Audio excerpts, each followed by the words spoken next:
Media మిత్రులకు నమస్కారం. విద్యా సంవత్సరం మొన్నటి నుంచి మొదలైన క్రమంలో తెలంగాణ రాష్ట్రంలో ఎన్నడూ లేనట్టుగా కొత్త వింత వార్తలు చూస్తున్నాం మనం. లేటెస్ట్గా తెలంగాణ రాష్ట్రంలో ఉన్నటువంటి ప్రభుత్వ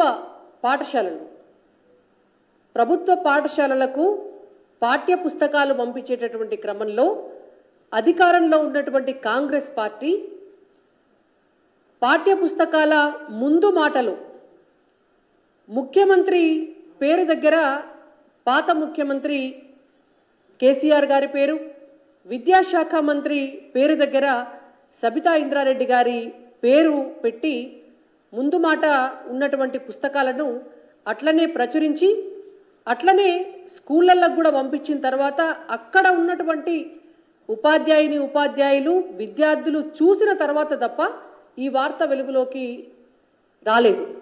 అంటే ఇంత దౌర్భాగ్యమైనటువంటి పరిస్థితి ఎందుకున్నది ఈ రాష్ట్రంలో అంటే కాంగ్రెస్ పార్టీ ఇంకా వాళ్ళు అధికారంలోకి వచ్చినాము అని వాళ్ళే నమ్మతలేరు. ఇంకా ముఖ్యమంత్రి కేసీఆర్ గారే, ఇంకా విద్యాశాఖ మంత్రి సబితా ఇంద్రారెడ్డి గారే అన్న అనుకొని ఉండాలి. లేకుంటే దిక్కు దివానం లేని ఒక శాఖ కింద విద్యాశాఖ ఇవాళ అట్లా ఏదో ఆరో వేలు కింద పక్కన పడేసన్న ఉండాలి. ఎంత దౌర్భాగ్యమైనటువంటి పరిస్థితి అంటే ముఖ్యమంత్రి ఎవరో కూడా చూడకుండా పుస్తకాలు ప్రచురణ అయ్యి అవి డిస్ట్రిబ్యూషన్ జరుగుతున్నాయి అని అంటే పర్యవేక్షించడానికి ఒక మంత్రి లేడు తెలంగాణ రాష్ట్రంలో. తెలంగాణ రాష్ట్రంలో గనక ఒక విద్యాశాఖ మంత్రి ఉండి ఉంటే ఇవాళ ఆ మంత్రి కింద ఆ శాఖ కింద అధికారులు ఉండి ఉంటే పర్యవేక్షణ అనేటువంటిది జరిగి ఉంటే ఇవాళ ఇటువంటి దుస్థితి రాదు.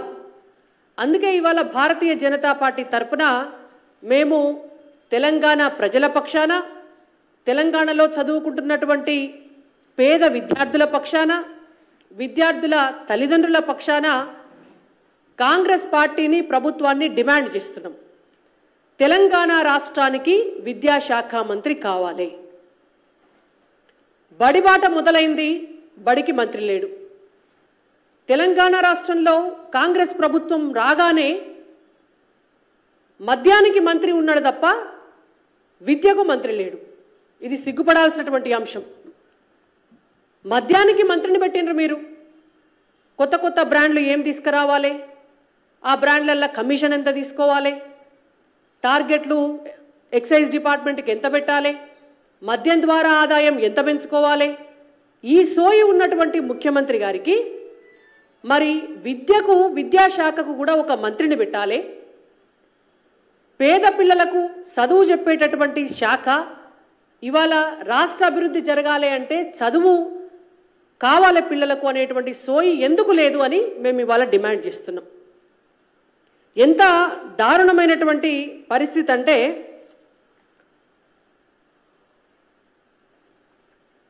పర్యవేక్షణ లేని అనాథలాగా తెలంగాణ రాష్ట్రంలో ఇవాళ విద్యాశాఖ పరిస్థితి ఉన్నది.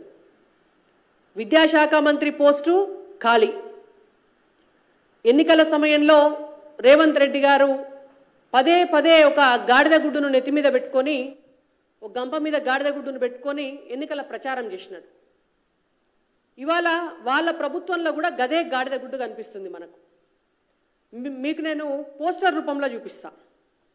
తెలంగాణ రాష్ట్రానికి విద్యాశాఖ మంత్రిని ఇచ్చిందా కాంగ్రెస్ ప్రభుత్వం అంటే గాడిద గుడ్డు ఇచ్చింది. తెలంగాణ రాష్ట్రానికి విద్యాశాఖ మంత్రి లేడు. ఆ విద్యాశాఖ పరిధిలో తెలంగాణ రాష్ట్రంలో ఉన్నటువంటి దాదాపుగా స్కూల్ ఎడ్యుకేషన్లో మీకు నేను నెంబర్ కూడా చెప్తాను. స్కూల్ ఎడ్యుకేషన్ డిపార్ట్మెంట్ కింద 26,067 స్కూల్స్ ఉన్నాయి తెలంగాణ రాష్ట్రంలో.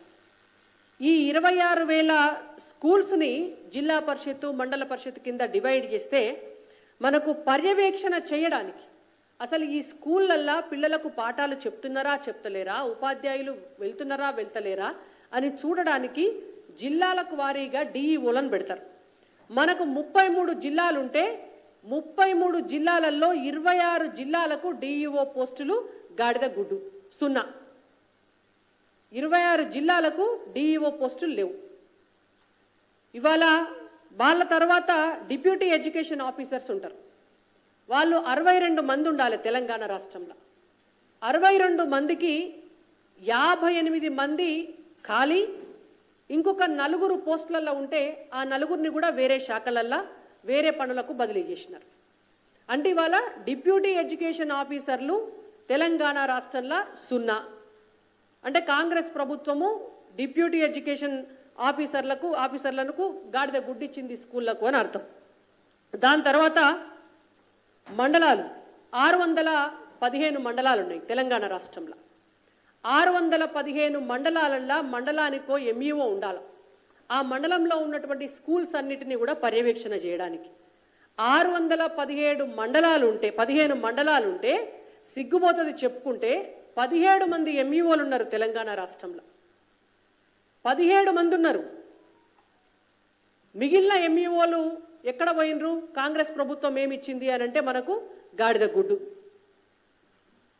దీని తర్వాత ప్రభుత్వ పాఠశాలలలో ఉపాధ్యాయుల పోస్టులు 22,000 పోస్టులు ఖాళీ ఉంటే 11,000 పోస్టులకి మాత్రమే నోటిఫికేషన్ ఇచ్చి ఇంకా అప్లికేషన్లే తీసుకుంటున్నారు.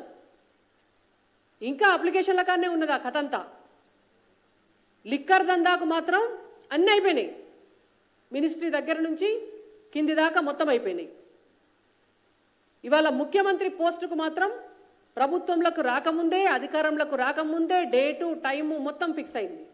కానీ ఇవాళ బడులను బాగు చేయడం కోసము, విద్యాశాఖ మంత్రిని నియమించడం కోసము, డిఈఓలను నియమించడం కోసము, ఎంఈఓలను నియమించడం కోసము, డిప్యూటీ ఎడ్యుకేషన్ ఆఫీసర్లను నియమించడం కోసము, బళ్ళల్లా టాయిలెట్లు కడిగి ఊడ్చే స్కావెంజర్స్ను నియమించడం కోసము, పాఠాలు చెప్పే ఉపాధ్యాయులను నియమించడం కోసం మాత్రం ముఖ్యమంత్రికి ఈ రోజు వరకు కూడా టైం సరిపోతలేదు.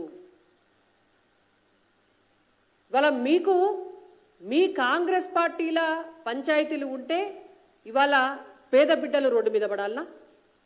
మీ పార్టీలో పదవుల పంచాయతీ ఉంటే మీరు మంత్రివర్గాన్ని పూర్తి చేయకపోతే దానికి వాళ్ళ పేద బిడ్డలు బలి కావాలనా? ఇలా కాంగ్రెస్ పార్టీలో విద్యాశాఖను నిర్వహించేటటువంటి సామర్థ్యం ఉన్నటువంటి నాయకులు లేరనే కదా అర్థం. ముఖ్యమంత్రి ఆయన దగ్గర ఎందుకు పెట్టుకున్నాడు ఈ శాఖను? పర్యవేక్షించే సమయం లేనప్పుడు, పర్యవేక్షించే కెపాసిటీ లేనప్పుడు ఇవాళ ముఖ్యమంత్రి గారు వాళ్ళ కాంగ్రెస్ పార్టీలో ఎవరికన్నా ఒకళ్ళని చూసి ఇచ్చేది ఉండే. మీ పార్టీలో ఆ సామర్థ్యం లేదు కాబట్టే మీరు ఇప్పటి వరకు ఒక విద్యాశాఖ మంత్రిని నియమించలే. ఇవాళ మీ పార్టీల కొరత ఉండొచ్చు కానీ తెలంగాణ సమాజంలో ఉన్నతమైనటువంటి విద్యావంతులు, తెలంగాణ ఉద్యమకారులు మస్తు మంది ఉన్నారు. మీకు చేతగాకపోతే మేము ఒక లిస్టు రాసిస్తాం. ఎవరినన్నా ఒకరిని విద్యాశాఖ మంత్రిని చేయండి. 6 నెలల్లో వాళ్ళను ఎమ్మెల్సీగా బాధ్యత ఇచ్చి వాళ్ళను అర్హులను చేయండి. మీకు చేతగాకపోతే భారతీయ జనతా పార్టీగా తెలంగాణ ప్రజల పక్షాన విద్యాశాఖ మంత్రి పోస్టుకు మేము సూచిస్తాం. కాబట్టి ఇవాళ రేవంత్ రెడ్డి గారికి మేము భారతీయ జనతా పార్టీ తరపున డిమాండ్ చేస్తున్నాం. ఎంబడే తెలంగాణ రాష్ట్రానికి విద్యాశాఖ మంత్రిని వేయడంతో పాటు నేను ఇందాక చెప్పినటువంటి లిస్ట్ అంతా కూడా ఖాళీగా ఉన్నటువంటి డిఈఓలు, ఖాళీగా ఉన్నటువంటి ఎంఈఓలు, ఖాళీగా ఉన్నటువంటి డిప్యూటీ ఎడ్యుకేషన్ ఆఫీసర్లు, ఖాళీగా ఉన్నటువంటి టీచర్లు, ఖాళీగా ఉన్నటువంటి స్కావెంజర్లు, మూతబడ్డ బళ్లను రీఓపెన్ చేయించండి. ఇవాళ కేంద్రం నుంచి వస్తున్నటువంటి డబ్బునంతా కూడా సర్వశిక్ష అభియాన్ కింద వస్తున్నటువంటి డబ్బునంతా కూడా తెలంగాణ రాష్ట్రంలో వాడండి. విద్యా రంగాన్ని ఉన్నతమైనదిగా తీర్చిదిద్దేటటువంటి ఒక ప్రణాళికను సిద్ధం చేయాలి. లేకపోతే భారతీయ జనతా పార్టీ ఎట్టి పరిస్థితులలో ఊరుకోదు అని చెప్పి మిమ్మల్ని డిమాండ్ చేస్తున్నాం.